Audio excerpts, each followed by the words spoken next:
The arsenic had tasted like nothing at all when Zara Graves stirred it into his whiskey. Watching Thomas Harmon's thick fingers wrap around the glass with the same hands that had broken her ribs 3 weeks prior. The year was 1878, and in the backwoods of Missouri, nobody asked too many questions about a wife who finally had enough. But Zara knew better than to wait around for the questions to start. She took what little money she had sewn into her skirts, 2 dresses, her mother's locket, and the horse Thomas had won in a card game, and she rode west before his body went cold. The guilt came in waves during those first days, not for what she had done, but for the fact that she did not regret it. Thomas Harmon had courted her when she was 18, married her at 19, and spent the next 3 years teaching her that love was just another word men used to justify ownership. Her father had died the winter before her wedding, and her mother had passed when Zara was just a girl, leaving her with no family to run to, and no one to tell her that the bruises hidden beneath her high collars were not the price every woman paid for a roof over her head. She had endured until the night he came home drunk and angry, until his fists found her stomach, and she realized he would eventually kill her if she did not kill him first. The land changed as she traveled, from the green hills of Missouri to the flat expanse of Kansas, through Colorado's rough terrain, where the mountains rose like teeth against the sky. She sold the horse in Denver for far less than it was worth, and bought passage on a stage heading to Idaho territory. The other passengers kept to themselves mostly, and Zara was grateful for it. She wore her plainest dress and kept her wedding ring in her pocket, not ready to throw it away but unable to wear the weight of it anymore. Shoshone City, Idaho was barely more than a collection of buildings clustered along a dusty main street when Zara arrived in late September. The stage driver pointed her toward a boarding house run by a widow named Mrs. Patterson, a stern-faced woman in her 50s, who asked no questions beyond whether Zara could pay for a week in advance. The room was small and sparse, with a narrow bed, a washstand, and a window that overlooked the street. Zara paid for 2 weeks, counting the remaining coins in her purse and knowing she would need work soon. The town was full of men, as most western towns were, miners and ranch hands and drifters passing through on their way to somewhere else. There was a general store, a saloon, a blacksmith, a small church, and not much else. Zara learned quickly that work for a woman meant cooking, cleaning, or worse, and she took a position at the boarding house, helping Mrs. Patterson with laundry and meals for the residents. The work was hard but honest, and for the first time in 3 years, Zara went to bed each night without wondering if she would wake to violence. She had been in Shoshone City for nearly 3 weeks when she first saw him. Mrs. Patterson had sent her to the general store for flour and sugar, and Zara was counting out coins at the counter when the door opened and a tall man walked in, bringing the smell of horses and dust with him. He was probably 26 or 27, with dark hair that needed cutting and eyes the color of storm clouds. He wore a battered hat, dusty chaps over worn denim, and a revolver on his hip that looked well used but not for show. He nodded politely to Zara and stepped aside to let her finish her transaction, and she felt his gaze follow her as she gathered her packages. "You are new in town," he said, and it was not quite a question. His voice was low and rough, like gravel under wagon wheels. "I am," Zara replied, keeping her tone neutral. She had learned to be wary of men who started conversations. "Welcome to Shoshone City, then. Hope folks are treating you well." He smiled, just a slight upward curve of his mouth, and tipped his hat before moving past her to speak with the store owner about supplies. Mrs. Patterson was kneading bread dough when Zara returned, and she glanced at the packages before fixing Zara with a knowing look. You meet Miles Wright yet?" Zara shook her head, putting the flour away in the pantry. "I do not know who that is." "Tall fellow, dark hair, works the Crawford Ranch about 5 miles east of town. He was in the store just now, I would wager, since he comes to town every few weeks for supplies." Mrs. Patterson shaped the dough with practiced efficiency. "Good man, that one. Keeps to himself mostly, but he is fair and honest. His family has land in Montana, but he wanted to make his own way." Zara absorbed this information silently, filing it away. She had no interest in men, good or otherwise, but it was useful to know who was who in a small town. She saw Miles Wright again 2 days later, when she was hanging laundry in the yard behind the boarding house. He was riding past on a sturdy bay horse, leading a pack mule loaded with supplies, and he slowed when he saw her struggling with a heavy wet sheet. "Need a hand with that?" he called out. "I can manage," Zara said, though the wind was fighting her for the fabric. Miles dismounted anyway, tying his horse to the fence post and walking over to help her pin the sheet to the line. His hands were calloused and efficient, and he worked without making a show of it. "Wind's picking up. Looks like weather coming in." Zara glanced at the sky, which was still clear and blue. "How can you tell? The way the air feels, the way the horses act. You learn to read it after a while." He finished with the sheet and stepped back. "I am Miles Wright, by the way. I do not think we were properly introduced. Zara Graves." She hesitated, then added, "Thank you for the help." "No trouble at all." He studied her for a moment, and Zara had the unsettling feeling that he saw more than she wanted to show. But his expression remained friendly and open, without the calculating look she had learned to fear in Thomas's eyes. "Mrs. Patterson treating you well? She is a fair employer." Miles nodded, seeming to understand that Zara was not inclined toward long conversation. "Well, I had better get back to the ranch before the foreman thinks I got lost. Good day, Miss Graves." He tipped his hat and swung back onto his horse with easy grace, clicking softly to the animal as they continued down the road.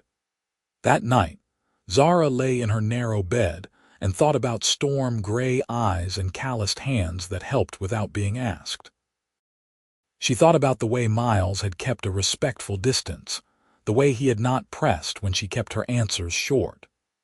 It had been so long since a man had treated her like a person rather than property that she barely knew how to respond to simple kindness. October brought cooler weather and the first hints of the winter to come. Zara settled into the rhythm of her work, rising early to help prepare breakfast for the boarding house residents, spending her days washing linens and cleaning rooms, serving supper in the evening. Mrs. Patterson was a demanding employer but not unkind, and she paid Zara a fair wage every Friday. Zara saved every penny she could, hiding the coins in a sock beneath the floorboard under her bed, building a small cushion against whatever the future might bring. She saw Miles Wright every week or two when he came to town for supplies or to visit the blacksmith. He always greeted her politely if their paths crossed, sometimes helped if he saw her carrying something heavy, but he never pushed for more than Zara was willing to give. It should have been a relief, and it was, but it was also confusing. She had spent 3 years learning that men took whatever they wanted, and Miles's restraint made her wonder what he was waiting for. November arrived with a cold snap that had Mrs. Patterson muttering about an early winter. Zara was scrubbing the front steps of the boarding house on a gray Thursday morning when a stranger rode into town on a lathered horse, his coat dusty from hard travel. He dismounted in front of the general store and went inside, emerging a few minutes later with the store owner, both men talking in low, urgent voices. Zara bent her head to her work, but she could not help overhearing fragments of their conversation. Looking for a woman, dark hair, might be using a different name, from Missouri. Reward for information. Zara's heart stopped, her hands freezing on the scrub brush. The water in her bucket rippled as her hands started to shake, and she forced herself to breathe slowly, to not look up, to give no sign that she had heard. The stranger was asking about her. Thomas's family had sent someone to find her. She finished the steps with mechanical efficiency, dumping the dirty water and bringing the bucket inside. Mrs. Patterson was in the kitchen sorting through vegetables for supper, and Zara forced her voice to remain steady. "I am not feeling well. May I lie down for a bit, Mrs.?" Patterson looked up, concern crossing her weathered face. "You do look pale. Go on, get some rest. I can manage here." Zara climbed the stairs to her room and closed the door, leaning against it as panic washed over her. She went to the window and looked down at the street, where the stranger was talking to the blacksmith now, showing him something, probably a description or a photograph. How long did she have before someone connected the new woman at the boarding house with the woman from Missouri? How long before someone decided a reward was worth more than minding their own business? She pulled her small bag from under the bed and began stuffing her belongings into it, her hands still shaking. She had maybe $30 saved, enough to get her somewhere else, to start over again. She could catch the stage tomorrow if she could avoid the stranger until then, could disappear into another town, another territory. A knock on her door made her jump, and she shoved the bag under the bed. "Yes, it is Mrs. Patterson. That man who rode in is asking questions about a woman from Missouri. Says she might be in trouble, says her family is looking for her." There was a long pause. "I told him I did not know anything about that." Zara opened the door slowly. "Mrs. Patterson stood in the hallway, her arms crossed, her expression unreadable. "Thank you," Zara whispered. "I do not know what you are running from, and I am not asking," Mrs. Patterson said quietly. "But I have been around long enough to know the difference between someone running from justice and someone running to survive. You have been nothing but a good worker and a decent person since you got here, and that is all I need to know." She paused, then added, "That man is staying at the hotel. He will probably be asking around town for a few days. You might want to keep out of sight." Zara spent the next 2 days barely leaving her room, claiming illness. Mrs. Patterson brought her meals and news from town. The stranger, whose name was apparently John Harmon, Thomas's younger brother, was indeed asking everyone about a woman matching Zara's description. He had a photograph, though Mrs. Patterson said it looked like it was several years old, and the woman in it looked nothing like the Zara she knew. "The woman in that picture looks scared and beaten down," Mrs. Patterson said flatly.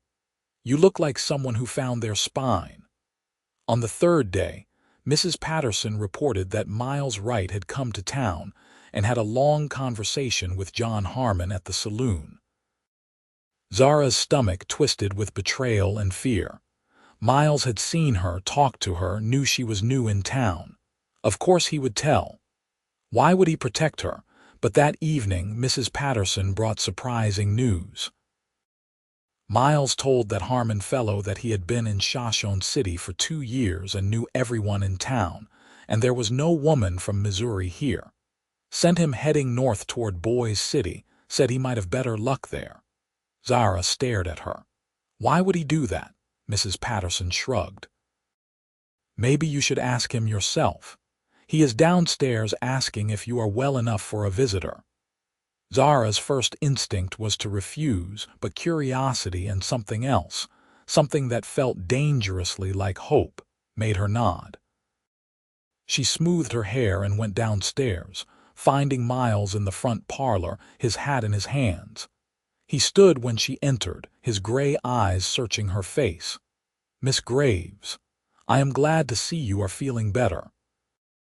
They were alone in the room, but Zara kept her distance, standing near the doorway. "Mrs. Patterson said you spoke to the man who was asking questions." "I did." Miles turned his hat in his hands, a nervous gesture that seemed at odds with his usual calm demeanor. He was looking for someone. Said his brother's wife had poisoned him and run off. Said she was dangerous and needed to be brought back to face justice. Zara felt her throat tighten, but she met his gaze steadily. "And what did you tell him?" "I told him I had never seen anyone matching his description in Shoshone City." Miles took a step closer, his voice dropping lower. "I also told him that if a woman had killed her husband and run, she probably had a damn good reason, and he should consider that before dragging her back to hang." "Why?" The word came out barely above a whisper. "Why would you lie for me?" Miles was quiet for a long moment, studying her with those storm-gray eyes. "Because I have seen you flinch when someone moves too fast near you. I have seen the way you keep your back to walls and your eyes on doors. I have seen the shadow of an old bruise on your wrist when your sleeve rides up." His voice was gentle but firm. "I do not know exactly what happened to you, Miss Graves, but I know the marks of someone who has been hurt, and I know you are not the dangerous one in that story." Zara felt tears burning behind her eyes, the first she had allowed herself since leaving Missouri. "He would have killed me eventually," she said, the words spilling out before she could stop them. "Thomas, he would have beaten me to death, and everyone would have said it was a tragedy and moved on. I just made sure I survived. Then you did what you had to do." Miles said it so simply, so matter-of-factly, as if her survival was the only thing that mattered. "I do not judge survivors, Miss Graves. I just help them if I can." Something cracked open in Zara's chest, some tight knot of fear and guilt that she had been carrying for months. She sank into the nearest chair, her legs suddenly unsteady, and Miles moved closer, kneeling beside the chair so they were at eye level. "Did he really go north?" she asked. "He did. I told him I had a cousin in Boise City who could help him ask around, gave him a name and everything. By the time he figures out the cousin does not exist, you will have had time to figure out what you want to do next." Miles hesitated, then added, "If you want to stay in Shoshone City, I will do what I can to help you. If you want to move on, I understand that too. But you do not have to keep running alone." Zara looked at him, really looked at him, seeing the sincerity in his eyes, the set of his shoulders that spoke of someone used to hard work and keeping his word. "Why are you doing this? You do not know me. Maybe I would like to." The words were soft, almost shy, and Zara saw color rise in Miles's tan cheeks. "If you would let me, that is. No pressure, no expectations. Just a chance to know who you are when you are not running or hiding." It was the most terrifying and tempting offer Zara had ever received. The idea of letting someone close, of trusting again, made her want to bolt for the door. But the idea of having someone in her corner, someone who looked at her like she mattered, was almost irresistible. "I do not know if I can be what you might want," she said carefully. "I am broken in ways I do not think I can fix. I am not asking you to be anything but yourself." Miles stood, giving her space. "Think about it. I will be in town again next week for supplies. Maybe we could have coffee at the restaurant, just talk. Nothing more than that unless you want there to be." After he left, Zara sat in the parlor for a long time, watching the shadows lengthen across the floor. Mrs. Patterson found her there an hour later and sat down in the opposite chair without saying anything. Finally, Zara spoke. "Do you think people can start over? Really start over?" "I think people can try," Mrs. Patterson said. "I think running from the past and building a future are two different things, and at some point, you have to choose which one you are doing." Zara thought about that for the rest of the evening. She had been running since the night she put arsenic in Thomas's whiskey, running from the law and from guilt, and from the person she had been when she was powerless. But maybe Mrs. Patterson was right.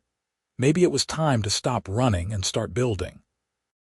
When Miles came to town the following week, Zara met him at the small restaurant next to the general store. It was a cold November day, and the coffee was hot and strong. They sat across from each other at a corner table, and Miles waited patiently while Zara gathered her courage. "I need you to know what happened," she said finally. "All of it. Before this goes any further, you need to know what I did." Miles wrapped his hands around his coffee cup and nodded. "Tell me." So Zara told him. She told him about meeting Thomas Harmon when she was 18 and alone, about how charming he had been during their courtship, how he had promised to take care of her. She told him about the first time Thomas hit her, 6 months into their marriage, and how he had cried and apologized and sworn it would never happen again. She told him about the 2.5 years that followed, the escalating violence, the broken ribs and blackened eyes and carefully constructed excuses. She told him about the night Thomas came home drunk and vicious, about how something inside her had finally broken or maybe finally hardened, about the arsenic she had bought from a peddler months earlier, claiming she needed it for rats. "I put it in his whiskey," she said, her voice steady despite the trembling in her hands. "I watched him drink it. I watched him die, and then I took what I could carry and I left." Miles was quiet for a long time after she finished, his gray eyes never leaving her face. Finally, he reached across the table and covered her hand with his. His palm was warm and rough with calluses, and Zara fought the urge to pull away. "That took a lot of courage," he said quietly, "to survive and to tell me. You do not think I am a murderer. I think you are a survivor." "There is a difference." Miles squeezed her hand gently. "The law might see it differently, and that is the risk you live with. But I see a woman who did what she had to do to stay alive, and I do not judge that." They talked for 2 hours, until the restaurant owner started giving them pointed looks. Miles told her about growing up on his family's ranch in Montana, the youngest of 4 brothers, always feeling like he had to prove himself. He told her about coming to Idaho territory 3 years ago to work the Crawford Ranch, about his plans to save enough to buy his own land someday. He talked about the loneliness of the work, the long days and longer nights, the way he sometimes went weeks without a real conversation. "I am not good at pretty words," he admitted as they left the restaurant and walked slowly down the street. "I am a ranch hand, and that is about all I know. But I am honest, and I work hard, and I keep my promises. If you give me a chance, Zara, I will never give you cause to fear me." Zara stopped walking and turned to face him. The November wind was cold, and she pulled her shawl tighter around her shoulders. "I want to believe that, but I do not know how to trust any more."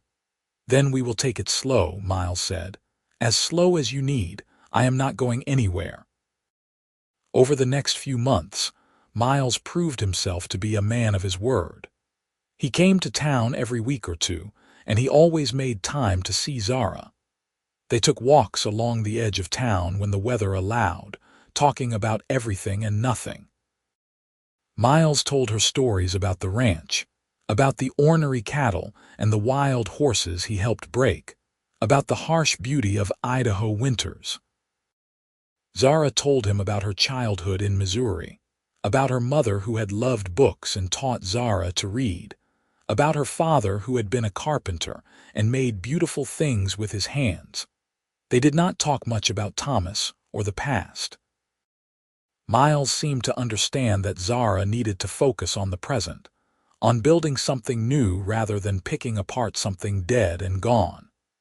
But he was patient when she had bad days, when loud noises made her jump, or when she pulled away from casual touches.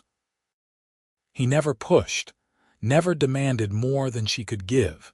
December brought snow and bitter cold. Zara spent more time indoors, helping Mrs. Patterson preserve food and sew quilts for the boarding house beds.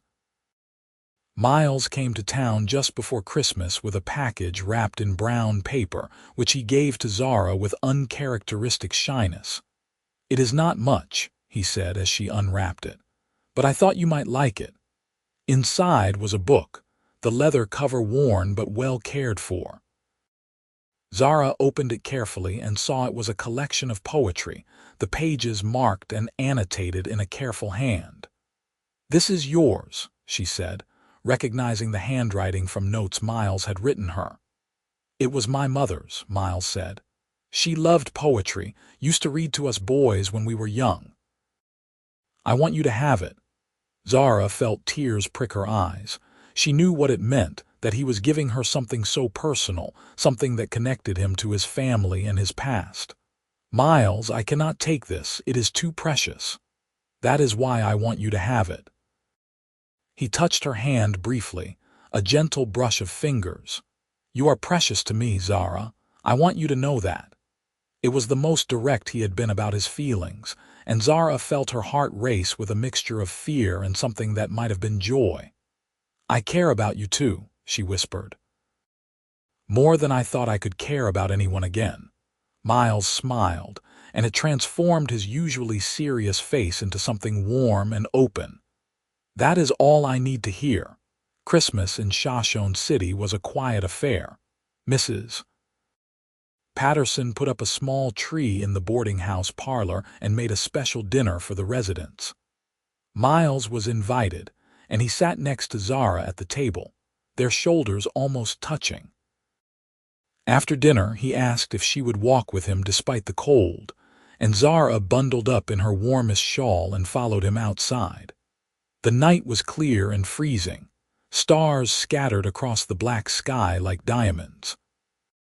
Miles led her to the edge of town where they could see the mountains rising in the distance, dark shapes against the starlit horizon. They stood in comfortable silence for a while before Miles spoke. "I have been thinking about buying land," he said. "The Crawford Ranch is selling off a parcel, about 160 acres with a creek running through it.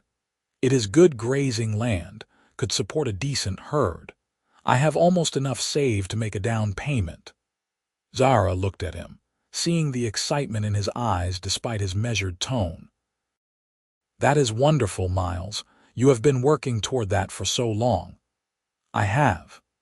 He turned to face her fully, his expression serious. "But before I commit to it, I need to know something. I need to know if you see a future here, Zara, if you see a future with me."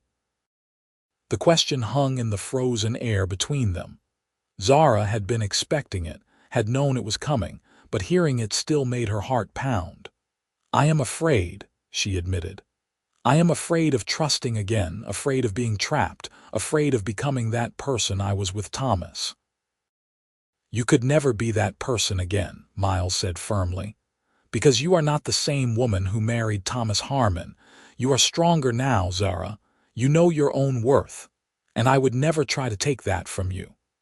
He paused, choosing his words carefully. "If we build a life together, it would be a partnership. I would never ask you to give up who you are or what you want. Your voice would matter as much as mine." "How can you promise that? How can I believe it?" "You probably cannot, not completely, not yet. Trust takes time, and I am willing to give you all the time you need." Miles reached out slowly, giving Zara time to pull away, and cupped her face gently in his hands. "But I love you, Zara Graves.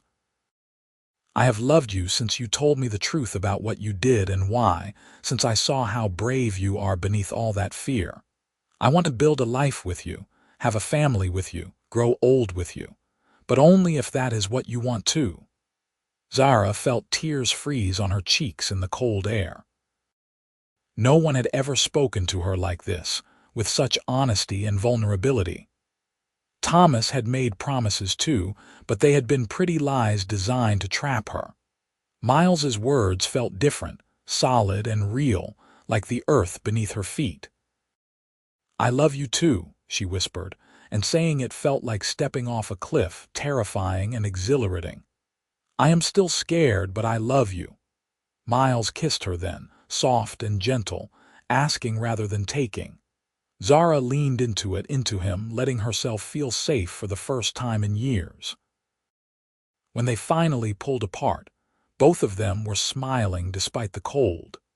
They were married in February of 1879, in the small church in Shoshone City with Mrs. Patterson and the ranch foreman as witnesses.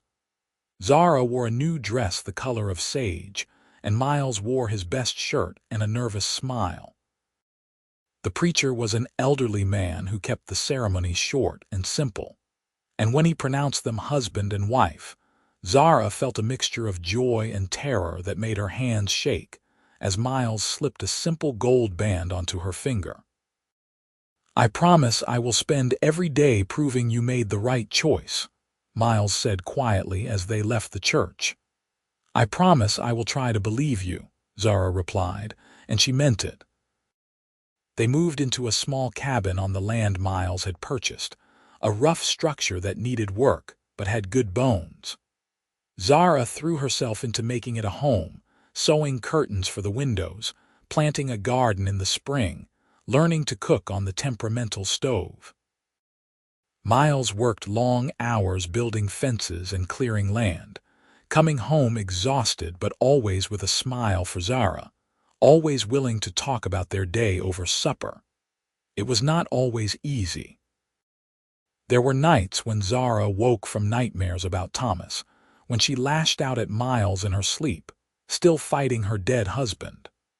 Miles learned to wake her gently, to give her space until she remembered where she was and who she was with. There were times when his voice would rise in frustration over some difficulty with the ranch, and Zara would flinch before she could stop herself, old instincts taking over.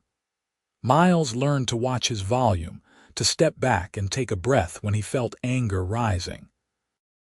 They learned each other slowly, carefully, two wounded people trying to build something healthy from broken pieces. Miles was patient in their physical relationship, never pushing Zara further than she was ready to go, letting her set the pace. It took months before she could fully relax in his arms, before she could accept his touch without a flicker of fear. But gradually, slowly, Zara began to understand that Miles was different, that he meant what he said about partnership and respect. By summer, they had settled into a rhythm that felt almost comfortable. Miles hired a few ranch hands to help with the growing herd, and Zara took in laundry and sewing from town to bring in extra money. They worked side by side building a future, saving every penny toward making the ranch successful. One evening in July, as they sat on the porch watching the sun set over the mountains, Zara told Miles she was pregnant.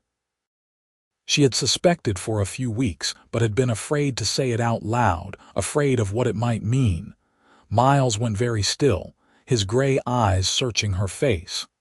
"How do you feel about that?" he asked carefully. Zara had expected joy, expected him to be excited, but instead he was cautious, worried about her reaction. It made her love him even more. "I am scared," she admitted. "Terrified, actually, but also happy, I think, if you are happy." "I am happy if you are happy," Miles said. "But Zara, you need to know that you come first. You will always come first. If being pregnant is too much, if it brings back bad memories or makes you feel trapped, we can figure something out. I will support whatever you need." Zara felt tears well up, the hormones already making her emotional. "I want this baby," she said. "I want our family. I am just afraid I will be a terrible mother because I never had a good example." Miles pulled her close, wrapping his arm around her shoulders. "You will be a wonderful mother. You are strong and brave and kind, and that is what our child will need." The pregnancy was difficult. Zara was sick for the first 3 months, barely able to keep food down. Miles worried constantly, bringing her water and crackers, adjusting his work schedule so he was never far from the cabin.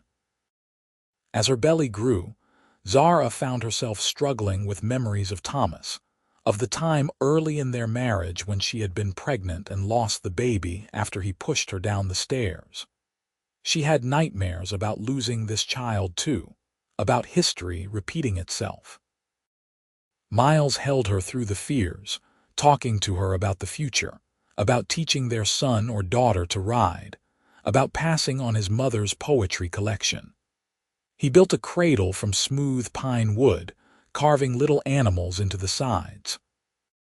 He talked to Zara's belly when they lay in bed at night, telling the baby stories about the ranch and promising to be a good father. Their son was born on a cold March morning in 1880, coming into the world screaming and healthy. Zara labored for 14 hours with the help of the midwife from town and Mrs. Patterson, who had become a close friend. Miles waited outside, pacing the porch until the midwife finally called him in to meet his child. Zara was exhausted, her hair plastered to her forehead with sweat, but she had never looked more beautiful to Miles. She held their son against her chest, tears streaming down her face as the baby nursed hungrily. "He is perfect," Miles whispered, touching the baby's tiny hand with one finger. "You are perfect." They named him Matthew Wright, after Miles's father. Matthew had his father's gray eyes and his mother's dark hair, and from the beginning he was a strong and healthy baby. Zara was terrified those first few weeks, convinced she would do something wrong, but Miles was endlessly patient, helping with feedings and diaper changes, walking the floor with Matthew when he cried at night. "We are learning together," he told Zara one sleepless night as they both tried to soothe their colicky son. "There is no perfect way to do this. We just love him and do our best." Watching Miles with their son, seeing the gentleness and care he showed, helped heal something in Zara that she had not realized was still broken. She saw the kind of man Miles truly was, the kind of father he would be, and she finally let go of the last vestiges of fear that he would turn into Thomas. The ranch prospered slowly but steadily. Miles was a smart businessman and a hard worker, and by the time Matthew was 2, they had tripled their herd and bought another 100 acres of land.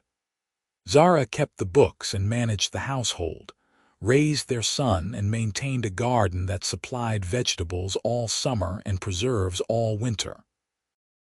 They were not wealthy, but they were comfortable, and more importantly, they were happy. In the fall of 1882, Zara found herself pregnant again. This time, she was more confident, less afraid. Miles was as supportive as ever, taking on extra help at the ranch so he could spend more time with Matthew and assist Zara as her pregnancy progressed. Their daughter was born in May of 1883, an easy birth compared to Matthew's, and they named her Maggie after Miles's mother, Margaret. Maggie was a sweet-tempered baby who rarely cried and smiled early. Matthew, now 3 years old, was fascinated by his little sister and wanted to help with everything. Zara would find him sitting next to the cradle, singing nonsense songs to Maggie or bringing her his favorite toys. Life settled into a new normal with 2 children. The cabin that had seemed spacious now felt crowded, and Miles began planning an addition, a second bedroom and a larger kitchen. He worked on it in his spare time, and sometimes Zara would watch him from the window, Matthew playing nearby with wooden horses Miles had carved, Maggie sleeping in her arms, and feel overwhelmed by how much her life had changed. 4 years ago, she had been trapped in a nightmare, certain she would die at Thomas Harmon's hands. Now she had a husband who loved her, 2 beautiful children, a home she had helped build. The fear and guilt that had haunted her for so long had faded to distant echoes, things she could acknowledge without being consumed by them. Sometimes she still thought about that night in Missouri, about the arsenic in the whiskey glass, about watching Thomas die. She probably always would. But she had made peace with it, accepted that she had done what she needed to do to survive. And she had found someone who understood that, who did not judge her for it. One evening, when Matthew was 5 and Maggie was 2, Zara was putting the children to bed when Matthew asked about her life before Daddy. It was a question she had been dreading, but she had promised herself she would never lie to her children. "I was married before I met your father," she said carefully, tucking the blanket around him. "To a man who was not kind. I had to leave him to be safe, and that is when I came here and met Daddy." Matthew's young face was serious as he processed this. "Did the mean man hurt you?" "Sometimes, yes." "I would have protected you," Matthew said fiercely, and Zara felt her heart clench. "I know you would have, sweetheart, but I protected myself, and then I found your daddy who helps me feel safe every day." She kissed his forehead. "Now go to sleep. We have a big day tomorrow." When she went back to the main room, Miles was sitting by the fire, whittling a new toy for Maggie. He looked up as Zara sat down beside him. "Matthew asked about before," she said quietly. Miles set down his knife and wood. "What did you tell him?" "The truth, mostly. That I was married to someone who hurt me, that I left to be safe, that I came here and found you." "That is good." Miles put his arm around her, and Zara leaned into his warmth. "They should know where they came from, what you survived to give them this life." "Do you ever regret it?" Zara asked. "Taking on someone with my past, with my baggage." Miles tilted her chin up so she was looking at him. "Zara Wright, you are the best thing that ever happened to me. Your past made you who you are, and who you are is the woman I love, the mother of my children, my partner in everything. I have never regretted a single moment." They sat together in comfortable silence, watching the fire burn low. Outside, the Idaho wind whistled through the mountains, but inside, the cabin was warm and safe.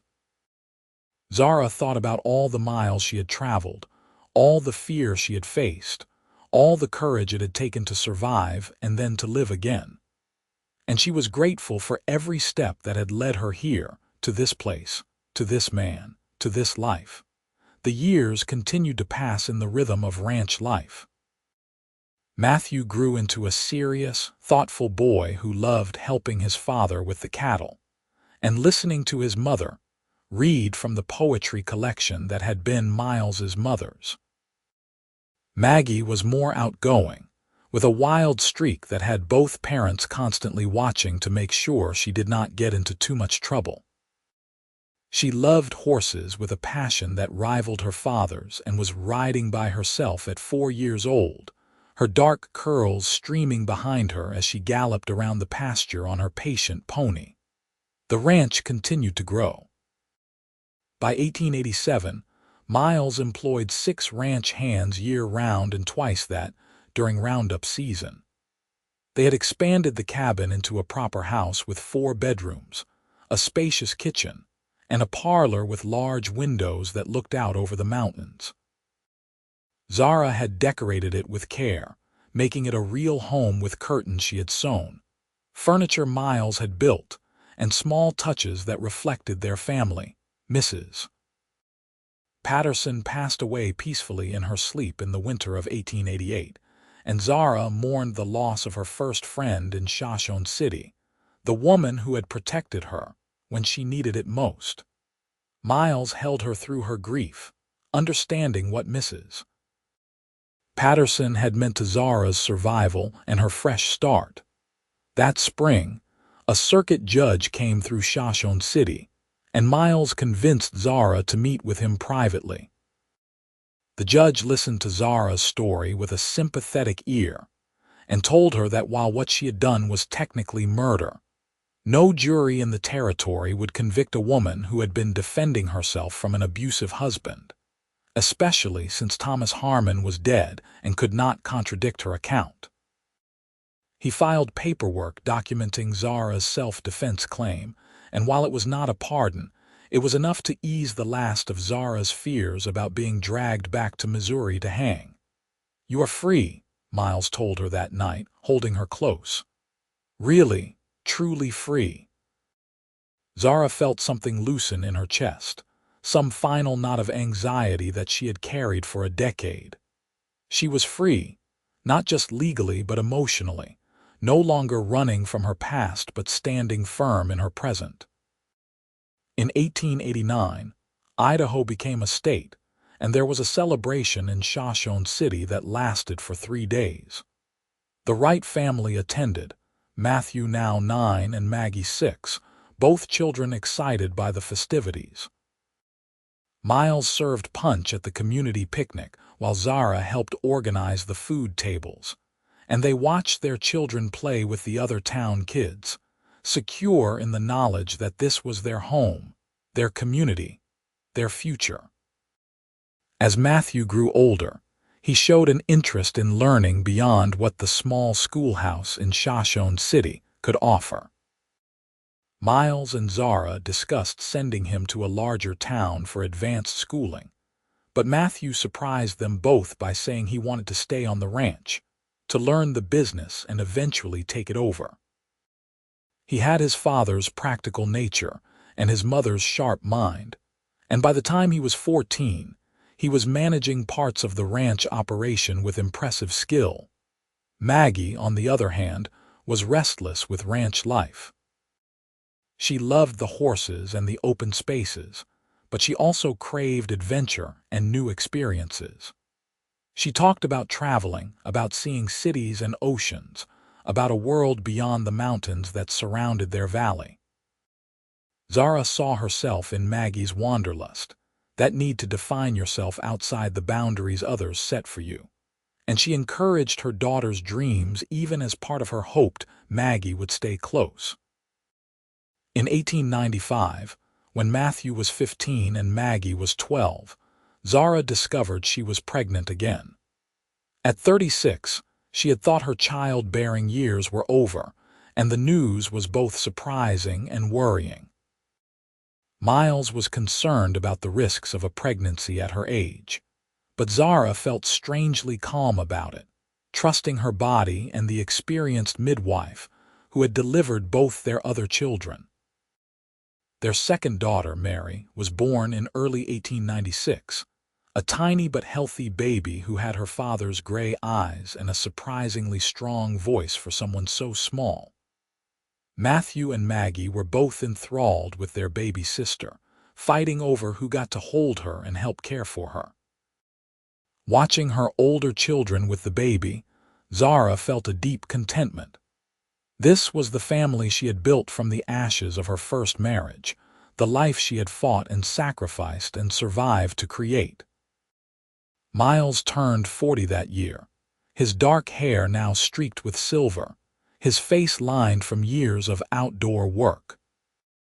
But to Zara, he was as handsome as the day she had first seen him walk into the general store, and she told him so one night as they sat on their porch, watching the sunset while Mary slept in her cradle and the older children played in the yard.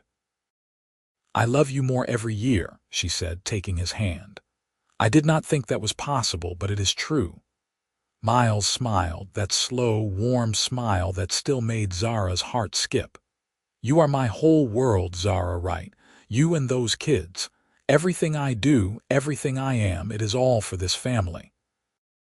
They sat in comfortable silence, the kind that only comes from years of partnership and deep understanding.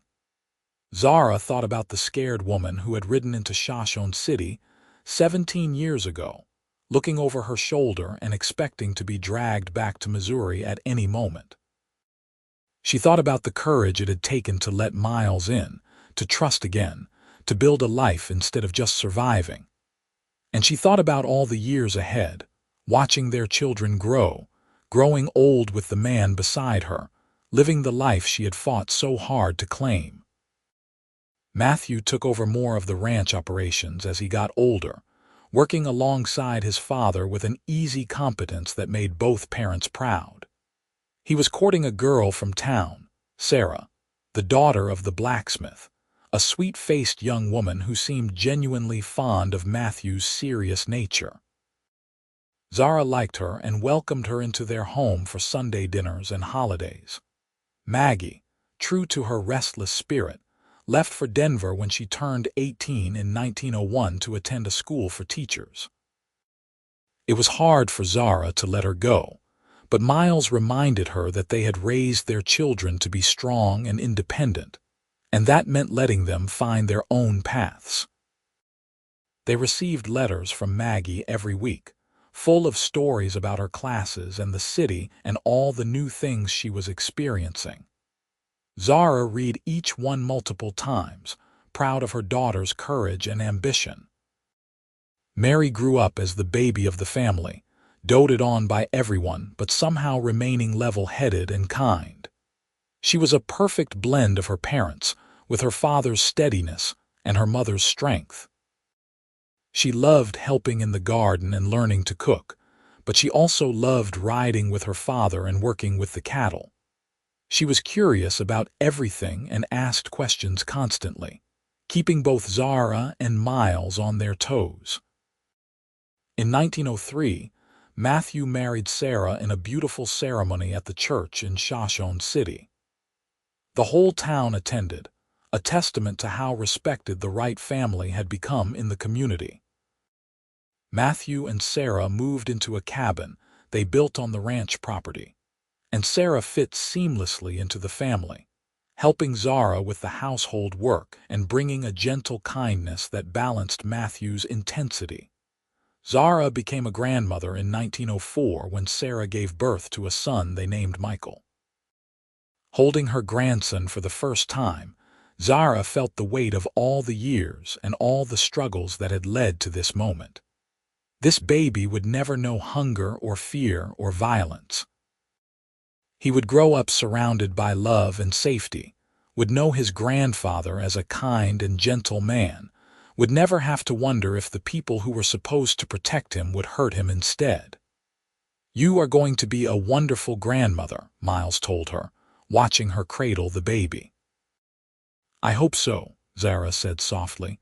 "I want to give him everything I never had." "You already are," Miles assured her. "Just by being here, by building this family, by surviving so all of this could exist, you already are." Maggie came home in the summer of 1905 with a young man named Thomas, and Zara felt her heart stop when Maggie introduced him. Miles squeezed her hand, understanding the significance of the name, but Maggie's Thomas was nothing like Zara's first husband. He was a gentle-mannered teacher from Denver, thoughtful and kind, and clearly devoted to Maggie. Still, Zara had to fight against old fears and old memories, had to remind herself that a name was just a name and this man was not the ghost of her past. They were married that fall in Denver, and Zara and Miles made the trip to attend, leaving the ranch in Matthew's capable hands. It was Zara's first time in a big city, and she was overwhelmed by the buildings and the crowds and the noise. But watching Maggie marry a man who looked at her like she hung the moon made the discomfort worth it. The years settled into a comfortable pattern. The ranch prospered. Matthew and Sarah had 2 more children, and Maggie and her Thomas eventually moved back to Shoshone City when a teaching position opened at the school. Mary grew into a beautiful young woman who attracted plenty of attention from the local boys. But she was in no hurry to marry, content to help run the ranch household and pursue her own interests.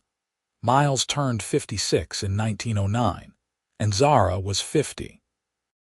They had been married for 30 years, had built a legacy that stretched across the valley in the form of their prosperous ranch and their loving family.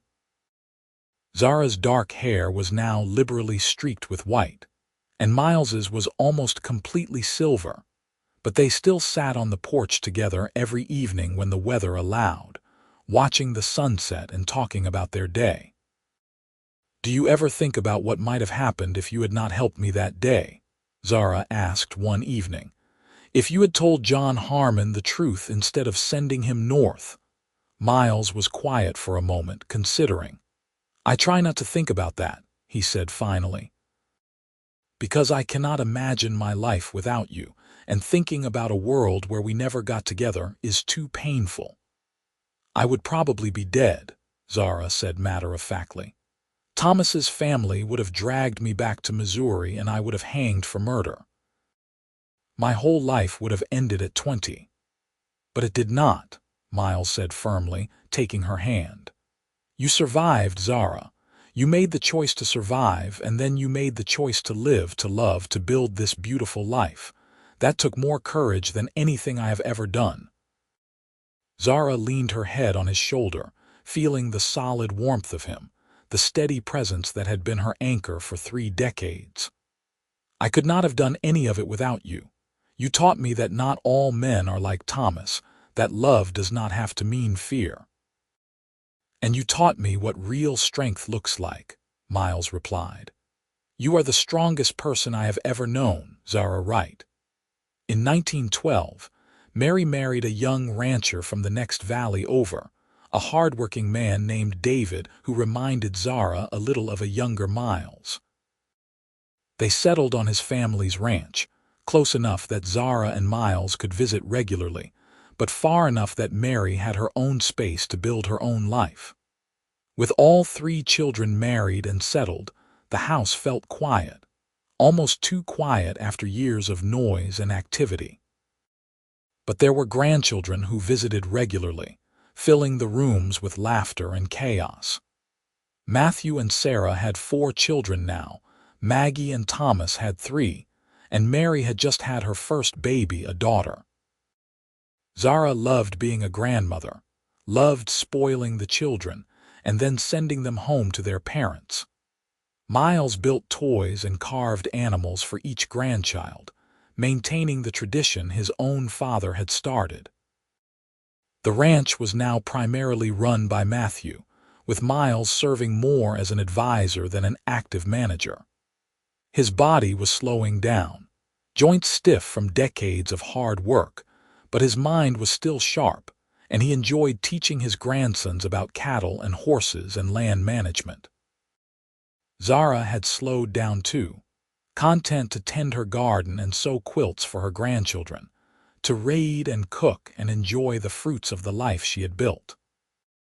One evening in the spring of 1914, as they celebrated their 35th wedding anniversary with a family dinner, Zara looked around the table at the faces of their children and grandchildren.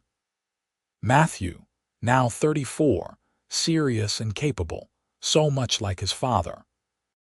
Maggie, 31, vibrant and full of stories about her students. Mary, 18, glowing with the joy of new motherhood. And surrounding them, the next generation, 7 grandchildren ranging from 10 years old to a few months, each one healthy and loved and safe. Miles caught her eye from across the table and smiled, that same warm smile that had convinced her to trust him all those years ago. After everyone had left and they were cleaning up, he pulled her close in the kitchen, swaying slightly as if they were dancing to music only they could hear. 35 years, he murmured against her hair. Best 35 years of my life. Mine too, Zara said, and she meant it with every fiber of her being. The years with Thomas seemed like they had happened to someone else in another lifetime. This was her real life, the one she had chosen and fought for and built with her own 2 hands and the help of the man who held her now. As they grew older, Zara and Miles spent more time reflecting on their life together. They would sit on the porch in the evenings, wrapped in blankets when the weather turned cold, and talk about everything and nothing. Sometimes they spoke about the children and grandchildren, planning for the future of the ranch and the family legacy. Sometimes they reminisced about the early days when they were just starting out and everything was new and uncertain. "You remember the first time I told you I loved you?" Miles asked one evening when they were both in their early 60s. "On Christmas Eve in the cold with the stars out," Zara replied immediately. "You told me you loved me and wanted to build a life with me." "I was terrified you would say no," Miles admitted. "Terrified that you would decide I was not worth the risk." "I was terrified too," Zara said. "But you were patient with me, Miles. You gave me the space and time to heal, to learn to trust again. Not many men would have done that." "You were worth the wait," Miles said simply. "You are worth everything." The world was changing around them. Automobiles were becoming more common, and there was talk of a war in Europe that might involve America. But in their valley in Idaho, life continued much as it always had. The ranch operated on the rhythms of the seasons, the cycle of birth and growth and harvest and rest. Zara tended her garden and watched her grandchildren grow, and Miles worked with the cattle and horses until his body forced him to slow down. In 1918, when the influenza epidemic swept through the country, the Wright family held their breath. They isolated themselves as much as possible, limiting trips to town and keeping the grandchildren home. By some miracle, they all survived, though several neighbors and townspeople did not. The experience reminded Zara how fragile life could be, how quickly everything could change. "We have been very lucky," she told Miles one night after they received news that the epidemic was finally subsiding. "We have been blessed," Miles corrected gently. "By fate or God or just sheer stubbornness, we have built something that lasts." By 1920, Zara was 61 and Miles was 67. They had been married for 41 years, had raised 3 children and welcomed 10 grandchildren, and had built a ranch that was now one of the most successful in the region. Matthew was running things full-time now, with help from his oldest son who was showing a real aptitude for the work. Maggie's children were all in school, thriving under their mother's influence and their father's gentle guidance. Mary's family was growing, with a 4th child on the way. Zara and Miles had moved into a smaller house they had built near the main ranch house, a cozy space with a large porch and a view of the mountains. They spent their days at a slower pace, enjoying each other's company and the visits from family. Miles's health was declining, his heart not as strong as it once was, and Zara worried about him constantly. "I am not ready to lose you," she told him one evening as they sat watching the sunset. "I am not planning on going anywhere for a while yet," Miles assured her, though they both knew he could not control that. "But when I do go, Zara, I want you to know that you made my life complete. Every single day with you has been a gift." "Do not talk like that," Zara said, tears in her eyes. "I need you. I have always needed you." "And I have always needed you," Miles said, taking her hand. "But you are strong enough to go on without me when the time comes. You survived before we met, and you will survive after. That is who you are." Zara did not want to think about a future without Miles, but she knew he was right to prepare her. They had built a good life together, had created a legacy that would outlive them both. And if the worst happened, she would have her children and grandchildren, the family they had created together. Miles passed away peacefully in his sleep on a cold January morning in 1923, 2 months shy of his 70th birthday. Zara woke to find him still beside her, his face peaceful, his hand still holding hers. She sat with him for a long time, tears streaming down her face, saying goodbye to the man who had saved her life, and then spent decades making that life worth living. The funeral was attended by what seemed like half of Idaho. Miles had been respected and loved in the community, known for his fairness and his kindness, and his unwavering integrity. Matthew gave the eulogy, his voice breaking as he talked about his father's legacy, about the lessons Miles had taught him about hard work and honor and treating people with respect. Zara stood surrounded by her children and grandchildren, feeling both the weight of her grief and the support of the family she and Miles had built. She thought about that scared woman who had poisoned her abusive husband and fled west, about the cowboy who had looked at her and said he did not judge survivors, about the life they had built together from that moment of grace and understanding. After the funeral, as family and friends gathered at the ranch house for food and remembrance, Zara slipped away to the small house she had shared with Miles. She sat on their porch, wrapped in one of his old coats, and let herself cry for the man she had loved for more than 40 years. Matthew found her there as the sun was setting, sitting down beside her in Miles's usual spot. "He loved you so much, Mom. You know that, right?" "I do," Zara said softly. "And I loved him. He saved my life, Matthew. Not just by protecting me from John Harmon all those years ago, but by showing me that I could trust again, that I could love again, that I deserved a life of happiness and peace." "He would want you to keep living," Matthew said gently, "to enjoy your grandchildren, to keep going." "I know," Zara said, "and I will. It is what he would want and it is what I owe him, but right now I just need to miss him." The months after Miles's death were hard. Zara had never lived alone, had gone from her parents' house to marriage with Thomas to marriage with Miles, and the solitude was both frightening and strangely liberating.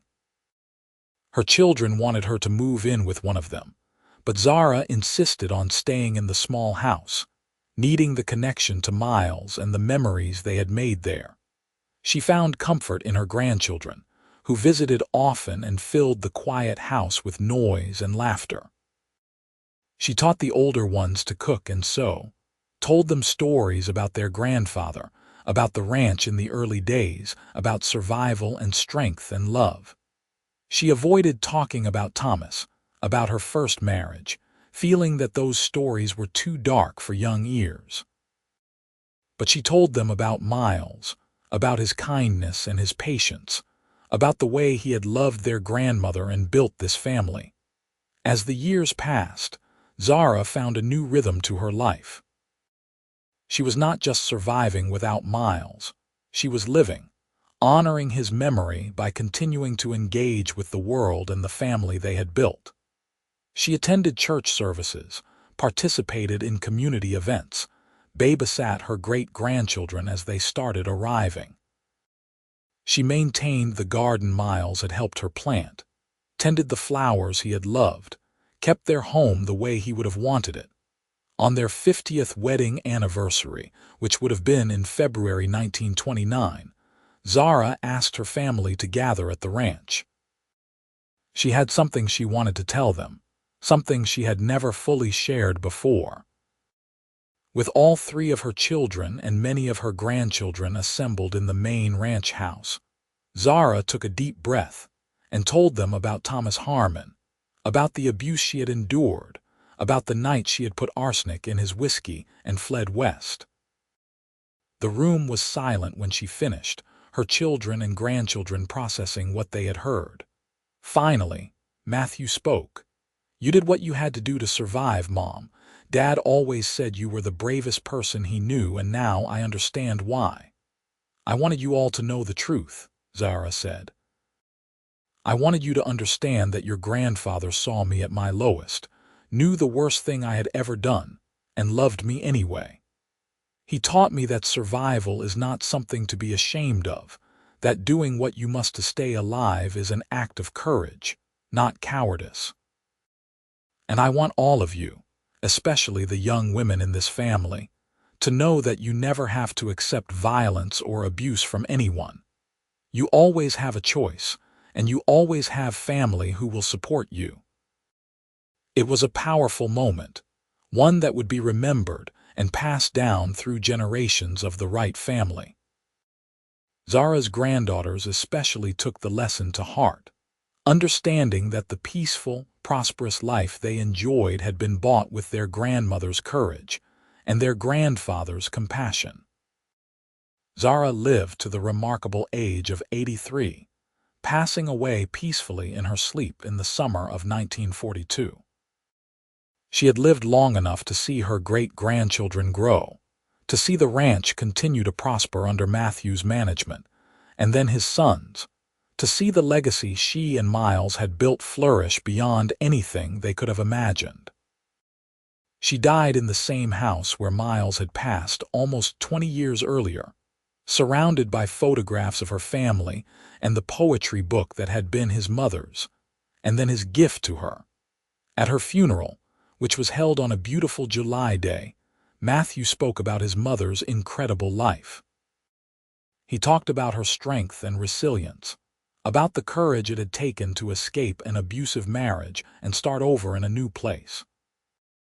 He talked about the love between his parents, about how Miles had seen past Zara's history to the amazing woman she was, and how that love had created a family legacy that would last for generations. "My mother taught us that survival is not just about staying alive," Matthew said, his voice strong despite his 72 years. "It is about choosing to live fully, to love deeply, to build something meaningful even when the world tries to break you. She and my father built this ranch, this family, this life from nothing but hard work and love and an unwavering belief that everyone deserves a second chance. That is the legacy they left us, and it is one we will honor by passing it on to our children and grandchildren." Zara was buried next to Miles in the small cemetery outside Shoshone City, beneath a simple headstone that read, "Zara Wright, beloved wife, mother, grandmother. She survived, she thrived, she loved."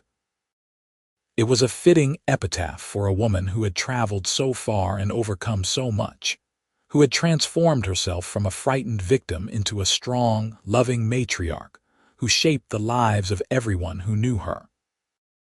The ranch continued to operate for generations, run by Wright descendants who had learned the values of hard work, integrity, and compassion from the couple who had founded it.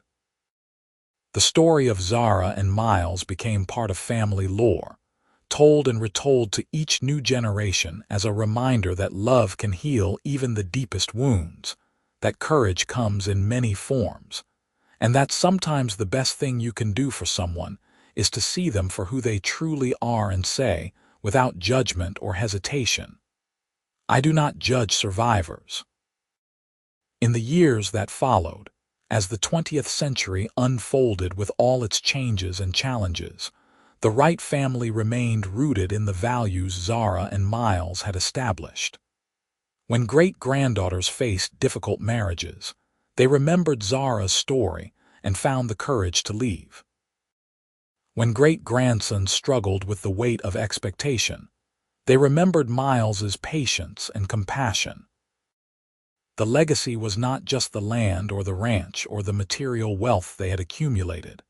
It was the understanding that every person deserves to be treated with dignity and respect, that survival sometimes requires difficult choices, and that love, real love, is about partnership and mutual respect, not ownership and control. The small house where Zara and Miles had spent their final years together was maintained by the family as a kind of shrine, kept exactly as it had been when they lived there. Great-grandchildren would visit and sit on the porch where Zara and Miles had spent so many evenings, looking out at the mountains and the valley they had called home. They would read from the poetry collection that had been passed down through the generations, each generation adding their own notes and favorite passages to the margins, already filled with the handwriting of those who had come before.